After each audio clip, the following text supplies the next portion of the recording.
Hello दोस्तों, आज हम बात करेंगे लकवे के पेशेंट में बेड सोर्स यानी प्रेशर सोर्स को कम करने के लिए कुछ इंपॉर्टेंट टिप्स पर बात करेंगे। लकवे के पेशेंट में ये सबसे इम्पॉर्टेंट प्रॉब्लम होता है कि जब पेशेंट बेड पर आ जाता है तो अक्सर वहाँ पे प्रेशर की वजह से अलग अलग एरिया में गड्ढे हो जाते हैं, कई बार वहाँ पे सूजन आ जाती है और अल्सर बन जाते हैं जिसमें इन्फेक्शन की वजह से काफ़ी लोग की मृत्यु होती है। आज हम इसको बचाने के लिए या इसको रोकने के लिए या इसको कम करने के लिए कुछ इंपॉर्टेंट और यूज़फुल टिप्स पर बात करेंगे। आज का टॉपिक बहुत ज़्यादा इंपॉर्टेंट है हर पेशेंट के लिए जिनको लकवे का प्रॉब्लम है या जिनके परिवार में किसी को इसका प्रॉब्लम है। टॉपिक पर जाने से पहले जो लोग हमारे चैनल पर नए हैं उन्हें रिक्वेस्ट करूँगा कि चैनल को सब्सक्राइब करें, वीडियोज़ को लाइक करें, शेयर करें, फॉलो करें, कमेंट करें पूरा दिन। सबसे पहले बात करेंगे कुछ यूज़फुल टिप्स के। आज हम बात करेंगे बहुत इंपॉर्टेंट यूज़फुल टिप्स के बारे में जो बेड सोर्स को कम करने में आपकी मदद करेंगे। इसलिए वीडियो के हर पॉइंट इंपॉर्टेंट हो, इसलिए एंड तक इसे वीडियो को देखें। चलिए शुरू करते हैं इंपॉर्टेंट वीडियो।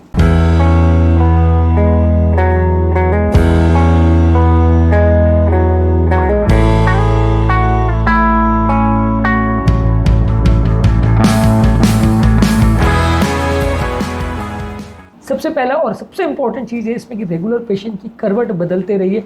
एक करवट पर उनको कंटिन्यूसली लिटा के मत रखिए।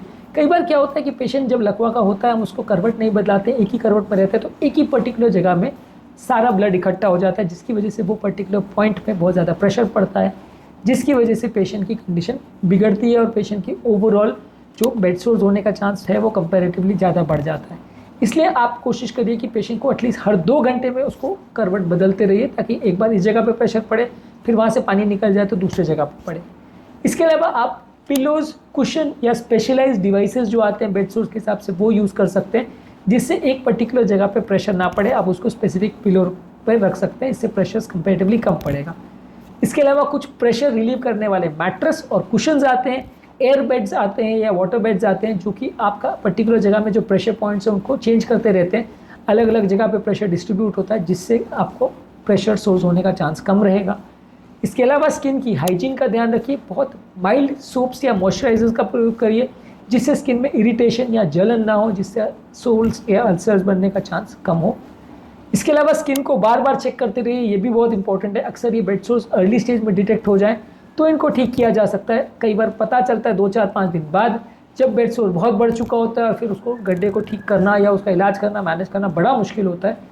तो इसलिए इन बेड सोर्स को ट्रीट करने के लिए बहुत ज़रूरी है कि ये पहले डिटेक्ट हो जाए। तो इसलिए स्किन को रेगुलर चेक करते रहिए कि प्रेशर पॉइंट्स में कुछ अल्सर्स नहीं बन रहे हैं, अगर बन रहे हैं तो उसका तुरंत इलाज करिए। इसके अलावा पेशेंट का जो न्यूट्रिशन है, उसका हाइड्रेशन है, उसका प्रॉपर ध्यान दीजिए। कितना प्रोटीन्स, विटामिन्स, मिनरल्स उसको जा रहा है, कैसा उसका बॉडी का रिपेयर चल रहा है, कितना हाइड्रेशन उसको हो रहा है, उसका स्किन का इंटीग्रिटी मेंटेन हो रहा है कि नहीं, ये सारी चीज़ों का भी ध्यान रखिए। कीटाणु से लड़ने में और बॉडी की प्रॉपर प्रोटीन और विटामिन्स, मिनरल्स के लेवल्स को मेंटेन करने के लिए ये भी इंपॉर्टेंट है। इसके अलावा पेशेंट की बॉडी की या जॉइंट की मूवमेंट को एनकरेज करिए, फिजियोथेरेपी करिए और हर जॉइंट की मूवमेंट कराइए। अगर पेशेंट खुद से मूव कर रहा है तो बहुत अच्छी बात है, उस पर बेड सोर्स बनने का चांस बहुत कम होगा। पर नहीं भी अगर कर पा रहा है तो आप उसके हाथ पाँव का मूवमेंट कराइए, उसको एनकरेज करिए कि हाथ पाँव को मूवमेंट करे। जितना ज़्यादा वो मूवमेंट करेगा उतना उसको बेड सोर्स के चांस कम होंगे, जितना रेंज ऑफ मूवमेंट ज़्यादा होगी उतना बेड सोर्स के चांस कम होंगे। इसके अलावा यदि किसी पेशेंट को इनकॉन्टिनेंस है यानी कपड़ों में पेशाब या मोशन हो जा रहा है तो उसको मैनेज करिए, उसको प्रॉपर क्लीन करिए। कई बार उसमें क्या होता है कि जहाँ पेशेंट को बेड सोर्स होते हैं वहाँ पेशाब या मोशन का पानी या इस तरह की चीज़ें चली जाती है जिसकी वजह से इन्फेक्शन हो जाते हैं, मैनेज करना मुश्किल होता है। तो इसके लिए बहुत ज़्यादा इंपॉर्टेंट है पेशेंट का नर्सिंग केयर का ध्यान रखना। इसके अलावा अगर किसी एरिया में ऑलरेडी बेड सोर्स है तो वहाँ पे एक्स्ट्रा प्रेशर नहीं पड़ना चाहिए। इसके अलावा आप specially design pillows, foam pads और शीप स्किन कुशन्स का प्रयोग कर सकते हैं। ये आपके प्रेशर का डिस्ट्रीब्यूशन को प्रॉपरली मैनेज करते हैं और इससे बेड सोर्स होने का चांस कम होता है। इसके अलावा जो ब्रेसेस, स्प्लिंट्स या प्रोस्थेटिक्स वगैरह का प्रयोग करते हैं लकवों के पेशेंट में वो प्रॉपर फिट होने चाहिए ताकि उनसे कोई फ्रिक्शन नहीं हो बॉडी को।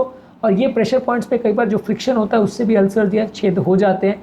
तो कोई भी चीज़ जो आप पेशेंट को क्रचेस वगैरह दे रहे हैं या चलने फिरने के लिए कोई ब्रेसेस या स्प्लिंट्स दे रहे हैं वो प्रॉपर फिटिंग के होने चाहिए, उससे प्रेशर सोर्स नहीं बनने चाहिए, बढ़ने नहीं चाहिए।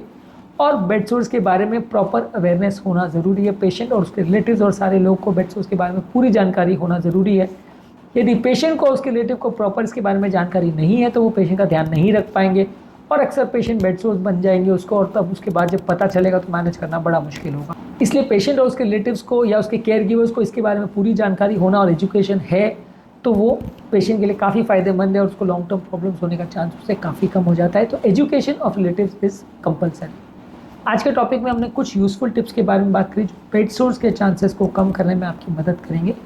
उम्मीद करूँगा कि आज के टॉपिक में कुछ नई बातें जानने को मिली होगी। जो लोग हमारे चैनल पर नए हैं उन्हें रिक्वेस्ट करूँगा कि चैनल को सब्सक्राइब करें, वीडियोज़ को लाइक करें, शेयर करें, फॉलो करें, कमेंट करें, पूरा देखें।